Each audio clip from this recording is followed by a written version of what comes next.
اعوذ باللہ من الشیطان الرجیم بسم اللہ الرحمن الرحیم۔ السلام علیکم ورحمۃ اللہ وبرکاتہ۔ تمام سامعین کو ہمارے چینل کی طرف سے خوش آمدید۔ مجھے امید ہے کہ آپ سب لوگ خیریت سے ہوں گے۔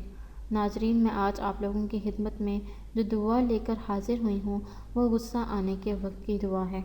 اگر آپ لوگوں میں سے کسی کو بھی بہت ہی زیادہ غصہ آتا ہے تو آپ اس کے لیے یہ آسان اور مختصر سی دعا پڑھ سکتے ہیں۔ یہ دعا صحیح بخاری سے لی گئی ہے۔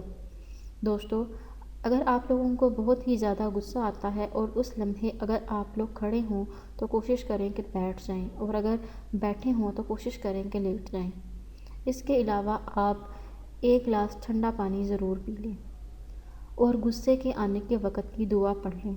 دوستو، دعا بتانے سے پہلے میری آپ لوگوں سے چھوٹی سی درخواست ہے کہ آپ میری اس ویڈیو کو لائک کیجیے اور اپنے دوستوں کے ساتھ شیئر کریں۔ شیئر آپ لوگوں نے اس نیت کے ساتھ کرنا ہے کہ یہ ویڈیو آپ لوگوں کے لیے صدقہ جاریہ اور ارسال ثواب کا ذریعہ بنیں گے۔ غصہ آنے کے وقت آپ لوگوں نے جو دعا پڑھنی ہے وہ یہ ہے: اعوذ باللہ من الشیطان الرجیم، یعنی میں شیطان مردود سے اللہ تعالیٰ کی پناہ چاہتا ہوں۔ اس کے بعد آپ کوشش کریں کہ آپ کو جس بات پر بھی غصہ آ رہا ہے اس بات کو آپ بھول جائیں اور صدقے دل سے اس شخص کو معاف کر دیں، کیونکہ معاف کرنے والوں کا خدا دوست رہتا ہے۔ دوستو، اگر آپ لوگوں کو ہماری آج کی ویڈیو پسند آئی ہے تو کمنٹس میں اس کا اظہار ضرور کیجیے گا۔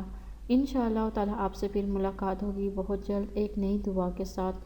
تب تک کے لیے مجھے اجازت دیجیے۔ اپنی دعاؤں میں یاد ضرور رکھیے گا۔ اللہ حافظ و ناصر۔